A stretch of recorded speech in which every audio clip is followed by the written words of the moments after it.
Nós ganhamos um presente da Aline, Conectando Pais e Filhos. A Aline, nossa psicóloga, o José, psicopedagogo, pessoas experientes, né? Acompanhando pais e crianças. E eu quero ler uma frase do seu livro para o José responder. Pode ser? Aí eu misturo os dois aqui e fazemos um bem bolado. Lá pelas tantas do livro, a Aline diz o seguinte: só que para nos tornarmos pais e mães conscientes e deixarmos um legado que impactará positivamente as futuras gerações, precisamos olhar para a nossa história, questionarmos as nossas crenças e ressignificarmos nossas experiências dolorosas. E o José falava no intervalo para a gente sobre se os filhos pudessem avaliar os pais, né? Será que a gente passaria nessa avaliação, José? Bem, é interessante, muito boa reflexão. Como educador, a gente percebe uma questão muito interessante que se baseia em avaliação, né? Nós tivemos ontem milhares de jovens realizando a primeira prova do Enem. Uma expectativa muito grande da família, dos pais, das escolas, com o número de aprovação, enfim. Mas esse aluno ele estava no momento solitário fazendo uma prova extensa, difícil, onde habilidades, competências foram avaliadas. Paralelamente, qual que é o âmbito onde a criança, o jovem aprendeu? Foi na escola. Agora, no decorrer da vida, eles têm os seus pais, os seus responsáveis, né? Nós estamos ensinando, educando a cada dia. E lá na frente, como resultado, será que nós seremos aprovados? Esse é um questionamento que eu faço sempre. Tenho 2 filhas, eu tenho uma Raíssa de 21 e a Rafaela de 12 anos. Então, faixa etárias diferentes, não é? E é tão interessante isso porque, por mais que você faça, né, o educar ele é muito difícil, é um trabalho, é um momento... não há realmente, como você disse no início, não há uma receita de bolo para educar. Mas é como uma semente, você está colocando essa semente, em alguns momentos ela pode cair num lugar fértil, ou ela pode cair entre espinhos, ela pode cair entre pedras, mas o importante é você semear. Então eu sempre falo isso, né? Isso é importante porque lá na frente, tudo que foi ensinado, essa criança não vai esquecer. Então, como orientador e pedagogo, eu já tive vários casos onde crianças chegando com situações diversas, por exemplo, envolvidas com drogas. Mas você conversa com os pais, você percebe que de uma família muito bem estruturada, uma família onde o pai trabalha, a mãe trabalha, comunicativos, aí você, onde eu errei? Por que o meu filho está nesse caminho agora? E outras situações onde você tem uma criança que de repente foi pega na escola por furto, roubou o dinheiro de uma criança. Aí você chama os pais para conversar e você tem aquela frase, não, minha bebê, a minha filha fez isso, nunca ela fez isso. Então, nós temos uma situação muito delicada. O que eu estou falando é prática, a vivência numa escola. E aí você se sente numa situação, puxa vida, onde eu errei? Por que a minha filha está fazendo isso? Por que o meu filho está fazendo isto?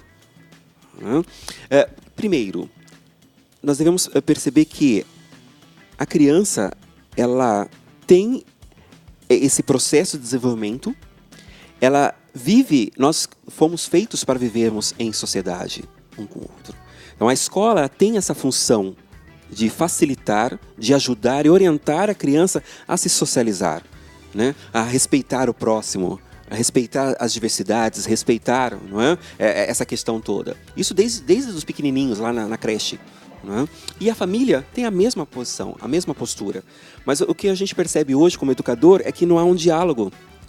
Parece que há um distanciamento muito grande entre a família e a escola.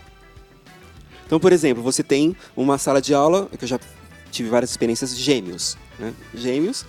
Aí os pais falam, não, eu quero que fiquem em salas diferentes. Para que eles não sejam comparados, enfim. Mas aí conversando com os pais você percebe, não, porque o meu filho tal, ele é muito bom em matemática e o outro é de humanas. Né? Mas eu não sei o que eu vou fazer porque o outro é muito mais inteligente, é muito mais focado e tudo mais. Aí você percebe, puxa vida, olha que problema que essa criança está passando no lar, que está refletindo na escola e que futuramente ela vai sofrer com isso. E essa comparação vem, já enxerga dentro da escola, mas vem de um primo para o outro, que tem mais, que tem menos, que fez isso, que fez aquilo. Na educação entre irmãos, né? Eu eduquei da mesma forma. Eu só tenho um filho, então se eu falar besteira aqui, todo mundo me corrija, tá? Mas assim, eu não acredito em educar da mesma forma, porque são personalidades diferentes, é diferente a educação. Mas enfim, eduquei da mesma forma e saiu um de cada tipo. Como lidar com essa dinâmica da comparação e da frustração, Aline? Tem uma questão que eu acho que traz um conforto para os pais também. Os pais têm responsabilidade na educação dos filhos, né? Muitos terceirizam isso, né? Buscam terceirizar, mas a responsabilidade pela formação é dos pais. Mas desde quando a gente nasce, a gente está formando as nossas crenças, né? De como nos sentirmos aceitos e amados. E é muito da nossa percepção. Então, o Rudolf Dreikers, ele dizia que as crianças são excelentes observadoras e péssimas intérpretes. Por isso que diante de uma mesma linha, uma mesma educação, cada uma tem o seu filtro de percepção. Então, o que para mim eu posso me sentir aceita, amada e pertencente, entender que para mim o certo é uma coisa, para o meu irmão é outra. Né? E estar atento a essas necessidades individuais de cada filho, porque a gente vai sinalizando aquilo que é bom para mim, o que eu gosto, o que eu não gosto, que é a partir do nosso temperamento, daquilo que a gente vai entendendo enquanto relações, né? O nosso filtro que a gente vai formando. Então, essa diferença, né? Não existe, como você falou, uma educação, foi do mesmo jeito, porque cada um percebeu de uma forma, cada um tem o seu ponto de vista. Como que vocês veem, como estudiosos, a importância da dinâmica da fé, né? E falando aqui precisamente da nossa fé católica, na educação das crianças, na vida das crianças, no desenvolvimento delas? Bem, esse é um assunto que está sendo muito cogitado, discutido no meio dos pesquisadores sobre educação. E com a nova BNCC, que são um novo documento e as mudanças da educação, alguns pontos têm sido, de uma forma especial, colocados uma reflexão maior, né? Porque nós vamos avaliar as crianças pela sua habilidade, competências e tudo mais, relacionamento e tudo mais. Mas como a criança ela passa nesse processo de desenvolvimento e tem várias pessoas que compõem, uma das questões importantes é essa parte, a religião. Particularmente, eu acho extremamente importante. Extremamente. Né? Você, independente da sua religião, no caso, religião católica, a criança ela tem um desenvolvimento, ela aprende muitas coisas, no caso da católica, ela tem a parte da catequese, não é? Ela aprende a leitura bíblica, a entender as parábolas, o que Jesus queria dizer sobre aquilo e tudo mais. São sementes que são lançadas. E o interessante é, a partir do momento que a instituição, vamos colocar uma igreja, tiver essa visão como educadora e da sua importância na vida dessa criança, nesse processo de crescimento, nós teremos uma mudança absoluta, incrível, futura. Por quê? Eu já presenciei isso na escola como diretor, em conflitos onde nós tivemos a intervenção de uma criança que disse, espera aí, isso está errado, a gente não deve fazer isso. Mas baseado em quê? Num contexto de vida. E eu acho que assim, é tão importante... É interessante, como é que é um canal confessional, a gente pode falar, né? Eu sou cristão também. E é tão interessante quando a criança, ela entende os caminhos, ela entende a questão da doação, do amor ao próximo, dos valores, dos princípios. Eu não posso fazer aquilo por causa de... Não é? E você começa a entender as outras questões que estão na escola, como a inclusão. Como a criança vê aquela criança que é down, aquela criança que tem dificuldade na locomoção, o olhar dessa criança. Aquela criança que é mais pobre, mais simples. Exatamente. Não tenho o que eu tenho. Porque assim, a gente, quando fala do catolicismo, a gente está falando para um universo gigantesco. Sim, claro. De pessoas de classe altíssima, média e muito baixa. E às vezes, o que eu me preocupo? Meu filho, dentro do contexto do que a gente pode alcançar a ele tem mais condições do que muitas outras crianças. Sim. Mas como eu educo esse menino... Para ele olhar para uma criança que talvez tenha menos condições e ele olhar com um olhar humano. Mas, Simone, o importante é que nós não podemos... a gente tem que aprender o seguinte também. embora a criança tenha todo esse aprendizado dentro da igreja, mas é um aprendizado para a vida. Então, o que nós temos hoje é alguns conflitos, até mesmo de identidade. Então, eu tenho, olha só que interessante, eu tenho uma criança que ela tem todo um contexto cristão, mas ela, dentro da escola, que é um outro local, ela tem uma outra postura.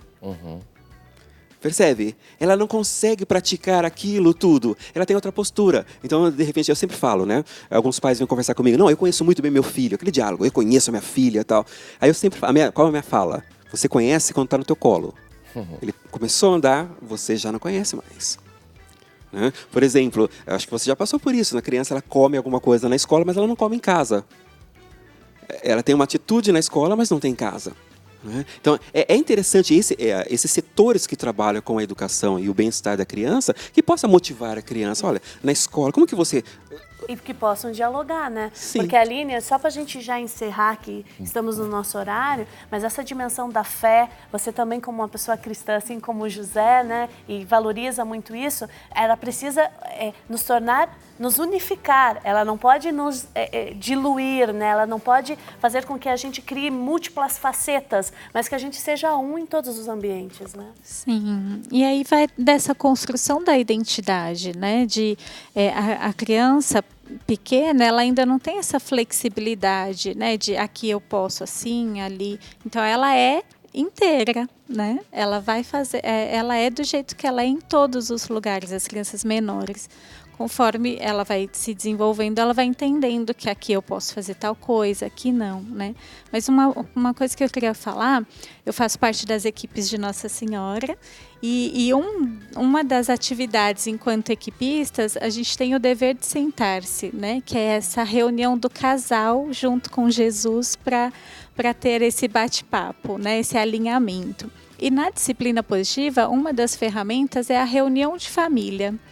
Então, é ter essa pausa na semana para conversar, para dialogar, para se conhecer, né? Para ter esse foco no o que pode ser melhorado, né? Então, a gente tem alguns passos, começar com uma apreciação, um reconhecimento, né? Reconhecer o outro por algo que ele fez de bom. Então, é esse exercício. Nessa reunião, a gente vai ensinando várias habilidades para as crianças, mas é esse foco na solução, essa comunicação. E aí é onde a gente entra a questão espiritual também, né? Hoje, com o avanço das pesquisas, a gente vê já muito... consegue comprovar cientificamente o poder da fé, né? A psicologia positiva, que é uma outra linha aí, que estuda a felicidade, fala da importância da gente acreditar em algo maior, né? Dessa fé, para que a gente possa se mover na vida, ter um sentido, enfim. Essa é pauta para outra encontro. Mas são nesses momentos de reunião, de diálogo, que as coisas vão fluindo, né? Muito bom, muito bom. Espero que tenhamos muitas outras oportunidades. Vocês sabem que a nossa casa se encontra de portas abertas para vocês, de portas abertas. E quando vocês vêm, o nosso povo aprende e nós também. Meu Deus, não é verdade?